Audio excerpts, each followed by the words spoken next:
How would you describe your progress through camp so far? I think it's going well. You know, we got a lot to learn, a lot to correct. So we're big in film. We learn our mistakes and then we fix them. So the progress is going good. It's going good. Coach Satterfield has spoken highly of you a number of times and what you can bring to this offense. How do you see that progressing personally for yourself? I mean, I think it's going well. You know, as long as I play my role to help this team out, you know, that's all that matters. That's all that matters because we're one big team. You know, I can't go out there and do it by myself. So, you know, yeah, just got to play my role and do it well. Marshon, what do you see your role as at the H-back position? What do you see? You mentioned your role. What do you see your role as in that H-back position? You know, protecting the quarterback, doing whatever I got to do. You know, if my number's called to make a play, then I got to make that play. Whether it's catching, blocking, you know, making a tackle, anything, on kickoff, anything. So when my number's called, you know, that's what I'm just looking forward to complete that. So. What's different for you in that role? I mean, what did you have to learn differently to fulfill all those roles? Explain that again. With blocking and all that. What part of that is different for you? Well, I mean, it's pretty much the same. You know, Coach Holt, he always teaches us, you know, go hard. You know, even if we're blocking, go hard. If we catch the ball, go hard. You know, you never know what can happen at the end of the day. So I mean, everything, yeah. Is there an aspect of that you feel like you're better at as a blocker or as a receiver? I'm pretty much even. You know, I block well, I catch well. So. What's your impression of how the offensive line is coming along? We're doing good. We came a long way. I'm happy to see all of us brought in together. Like we're all brought in. You know, we're not as separated. We're not separated like we were last year. So we're one big unit. So I'm looking forward to what we're going to do this season. So. What do you think about the blocking and the holes that are potentially being opened up by that? Oh yeah, they're doing their job. You know, Coach Leffert, he teaches them, he yells at them. You know, and you know they don't hang their head like we did last year. They don't hang their head. So they take that personally. You know, they don't take it personally. You know, but you know, whatever Coach Leffert wants, that's what they're going to do. So. Coach Satterfield has talked pretty highly of how the tight ends have progressed. Just what have you seen from that group and just how they've been so far? Our effort. You know, I think our effort's a lot better. And our attitude and effort is way better. You know, there's been a lot of times, you know, we know we're tired and stuff, but when you're on the field, like Coach Holt says, go like hell. So that's what we always keep in our mind, strain. So this offense is really Coach Satterfield's offense. Like he kind of designed it, it's how he wants to run it. How focused has he made you guys on kind of the small details in terms of being successful? He always talks about the small things because, you know, small things can get you beat. So he just always talks about the small things. So for us to come out, we have to execute the small things if we want to win a ball game. You know, they came here as a winning coaching staff, and they're trying to turn this program back around to where it was going. So, and they're doing a good job of that. Talk about guys not hanging their heads, and obviously we're hearing about how the efforts improved. How's that transition happen? I mean, obviously it's not something that just clicks, but what was it for you guys? It happened over time. You know, Coach Mike, our strength coach, he's always begged about effort. So when we're lifting and we don't do something right, or the effort's not there, we'll start over. So then we get energy and stuff like that. So I mean, we got a lot of things like Juice Man. We got a Juice Man board. If you bring the energy, you bring a whole lot of effort. You know, you'll make that board, and that's what he challenged us. He challenged us to make that board because then we're being leaders. So then other people will see us doing that, and then they'll have effort. They'll have the right attitude to come out there, play, or come in there with a chip on their shoulder to lift weights and stuff. So you've been on that juice board? Yes, sir. What's your reaction when you see your name out there? I feel like I'm just doing my job. You know, I'm trying to be a leader. I'm trying to be vocal, and I'm trying to be, you know, somebody who's on the field and who's in the weight room that they can see as being a leader, you know. So, yeah. Marshon, what positions did you play at Ballard? I played outside backer, I played safety, and I played tight end. So. Is what you're doing now a lot different than what you used to? Yeah, I never really blocked in high school. So, I mean, but in here, yeah, I'm blocking a lot. You know, I go out, but it's competitive, a lot competitive. As far as, you know, running a lot, I used to run around. I used to be out wide a lot in high school. Now I'm more in the box. So. Are you trying to tell them you can catch the pass as well besides just blocking? Yeah, I mean, I can catch, I can block, but whatever my team needs me to do, that's what I'm going to do, so we can all be successful, so I can do my role. Marshon, being from Louisville, how much of a deal is it for you to kind of get this program on the right track, get things going in a positive direction? It's big, I've always been a Louisville fan, so I've watched growing up. We're a winning program, and then my first year here last year, we had that bad of a season. I knew that wasn't us, so when Coach Satterfield came in, I was happy. First day he was telling us, we're a family organization, and that's what it is. And we've all gotten close, we've all got each other's backs, and that's a big turning point. All right. George, how much growth have you seen in tight ends from the time Satterfield got here in December to now? How much what? Growth in the tight Growth? ends. Yeah. I feel like a lot. Like, mainly with our effort and football IQ too. Just knowing the offense and being able to play faster, physicality as well, and more grit. Just from the whole team. Just more want and not giving up. So, it's a big transition since they've been here. How much of your role is going to be blocking or receiving, or is it kind of a mix for you? It's a mix. Probably scheme. Week by week we're gonna scheme it up different, but as a whole, I know my role is going to improve and grow for sure with this offense. So it's definitely a blessing that they came in, for my senior year to help me finally be able to, show my full potential. So, how would you describe your progression since Satterfield came in over the summer and mentally, I think a lot has changed for me. Just my mindset on everything. How I go about going into workouts and practice, and just looking at my last season, how I can make it the best season that I've had so far. But it definitely, it's more of a want to come up here. It's not a dread to have to come up to the stadium and have to be up here with everybody. So for sure, the atmosphere and everything has definitely changed. with that change in mindset, can you see the fruits of your changes out on the practice field? Yeah, most definitely. The energy, like I said, the effort of everybody, it's just the intensity is just way up, and there's more competition, so everybody's competing. Like Marshon said, we got the juice board, so everybody, want to compete and want to be the top dog at the end of the week. So, which is what you want there for a certain amount of days, you become the top dog, which is what you want to be after being on the juice board. But yeah, like I said, the competition definitely raised up for sure since they've gotten here, and you can tell. Joe, were you a lonely guy for a while? There wasn't much in the way of returning tight ends. Nah, yeah, it wasn't. Obviously, Marshon, he got on scholarship this spring. He earned it. He put in the work in the weight room and on the field too. And he definitely, like I said, he definitely earned the scholarship. But if need be, I was gonna have to just take that role onto this senior year and just play H and Y if I had to. So, I wasn't complaining, but I know it's gonna be a lot on my plate. But like I said, Marshon definitely earned he's put in the work. He definitely earned what that scholarship that he got in the spring. Coach, you mentioned using sometimes 2 tight ends, sometimes 3 tight ends in different formations. Do you feel like you have the guys capable of being that versatile at your position?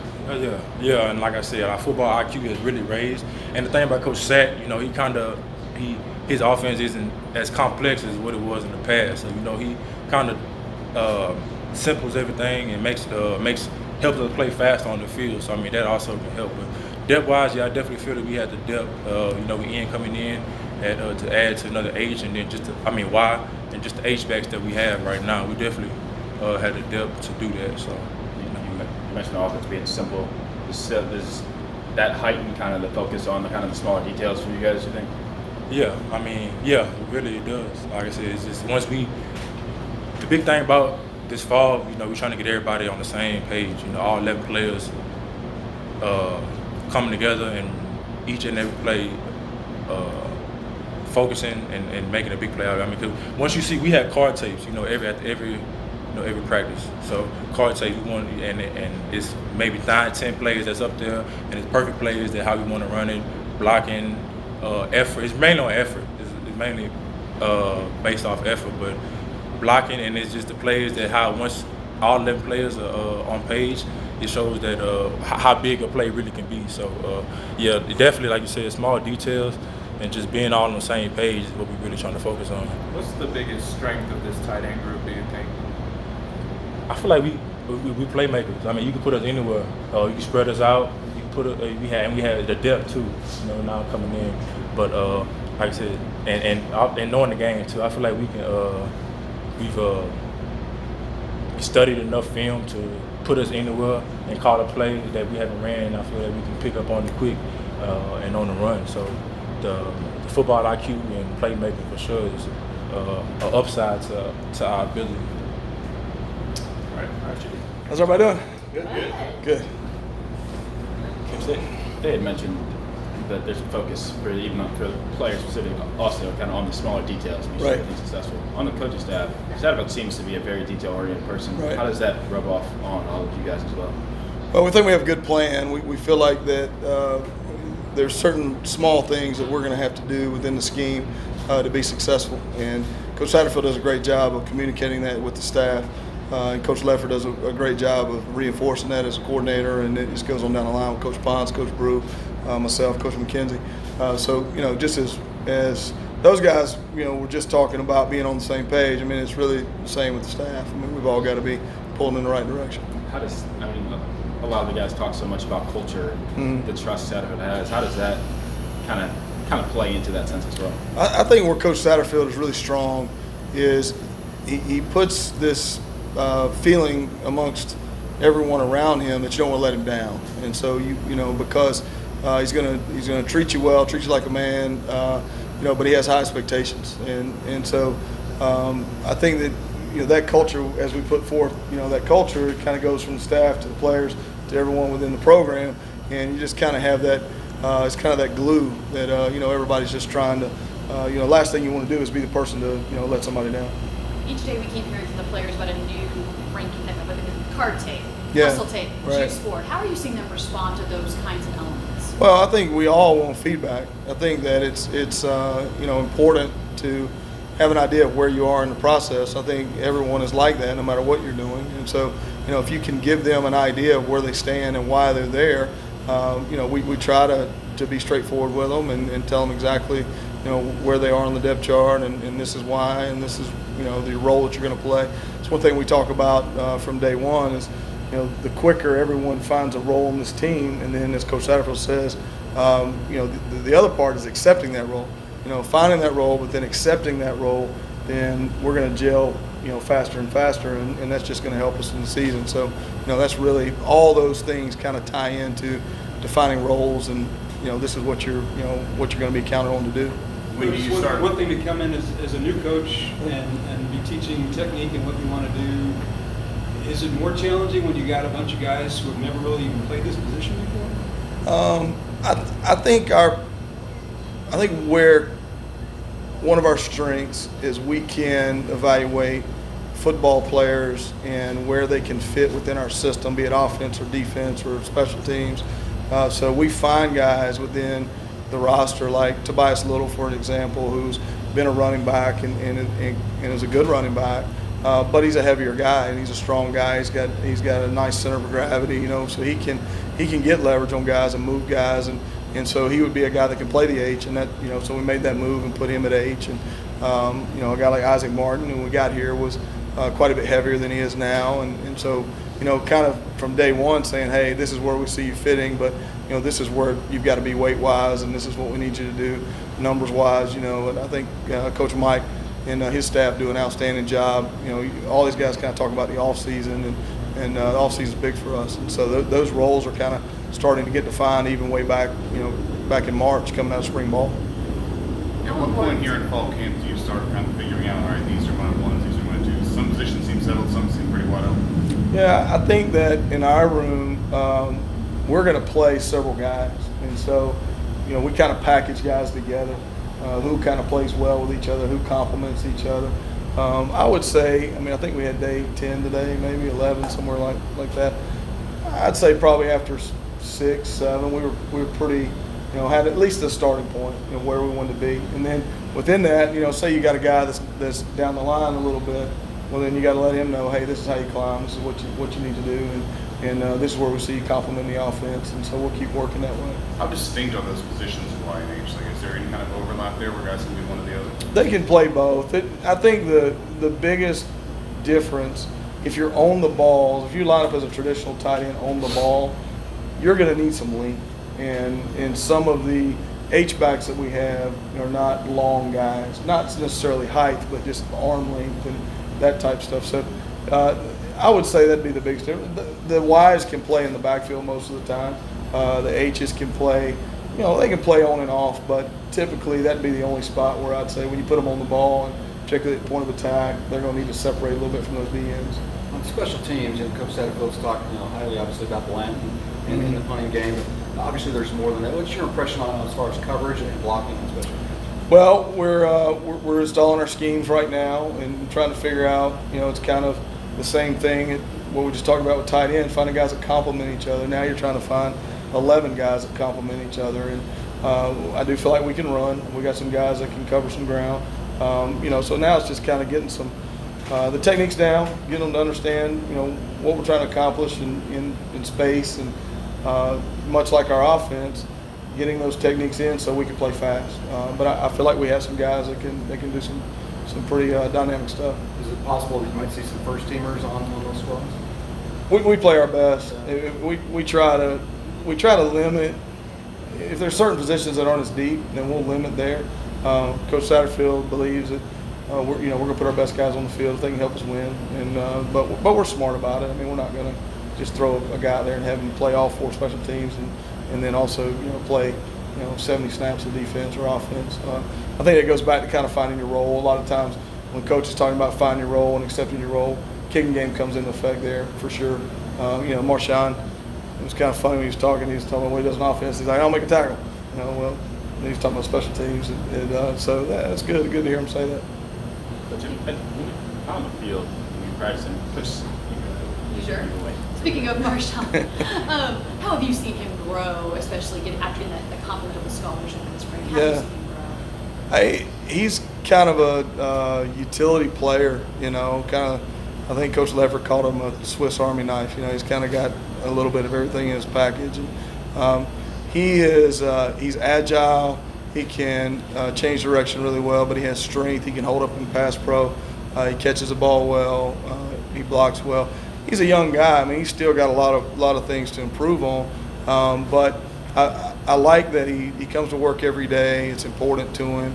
I think it kind of goes back. He was talking about being from Louisville, and it means a lot to play here, and so that's important to us. You find those guys that in your program that are kind of fringe guys, but then if there's a deep passion to be in the program, then typically they're going to develop just a little bit more than maybe some other guys. On the practice field, Coach Satterfield doesn't seem to talk a lot. He doesn't seem like micromanage kind of the position. Right. How much does that go? I guess how much does that make you guys feel? I guess trust, understand that he instills a lot of trust, and I think also, we all enjoy working for him. I think that again, it kind of cultivates this feeling of he's the last guy you want to let down. He's treating you well. He's listening. He'll listen to you. He has strong opinions on things that he wants to do, and we certainly respect that to the utmost. And so you certainly appreciate when he's treating you the right way, treats the players the right way, and kind of just like I said, it's kind of that glue that kind of keeps it all together. Has he always been kind of that quiet, observant type coach in practice? I think that he's maybe a little more reserved around you guys, and we meet and watch film and talk as a staff. He's not so reserved, but he does a good job of hiding it. PJ Blake mentioned the increase in accountability several times at the luncheon the other day. What's that look like under Stu Satterfield? What do you guys go with? Accountability? Yeah. It's kind of like I told my guys yesterday. So, we need to do some housekeeping. We need to make sure we keep the locker room together and keep it where it needs to be. And Coach mentioned that to the team. And I told my guys, I said, listen, I walked through there. It's not where it needs to be. I'm just telling you, it's going to come back around, and he's not going to be a guy that he's not going to stand up there and yell and scream at them and tell them and make them do something. We want a player-led team. We want guys that take ownership in the team, and those type teams will accomplish more. And so, he's going to put the expectation in front of them. We're going to keep them. We're going to keep them accountable if they don't meet the expectation. Eventually, they're going to take off. And it's going to be their team. And we're going to, coach is going to guide them, and we're going to help. And that's the goal. A question about that special teams. Scott mentioned at that luncheon he's trying to get Mason's punts to hang a little bit longer. How Yeah. Mason get for Mason's done well. Mason is, if he keeps it short and compact, it's tough for a long guy. He's a tall guy. He's an aggressive guy. So punting the ball sometimes is not an aggressive movement. You want to be quick but smooth, and he's, that is what leads to consistency. So he's working every day, and every day's a little bit better than the day before. But we're pleased with where he is. Jordan kind of mentioned that the strength of the tight end group was playmaking. Who do you think? And I hope so. Man, I hope he's right. Who kind of stands out on that front to you? Well, he does. I mean, he's a tough matchup. The guy is tall and he can run. He's got strength. He's really, I don't know if you've been around him. He changed his body this offseason. I'm really proud of his buy-in this offseason and what he's done physically. So he's one for sure. Marshon can make plays. Isaac Martin's made plays out here. We got several guys. I think Tobias Little can make plays. And one thing about Coach is he's not necessarily going to pick and choose one of those guys. He's going to give them an opportunity and hope they take advantage of it. Good. All right. Thanks, Coach. Good. All right. Thank y'all.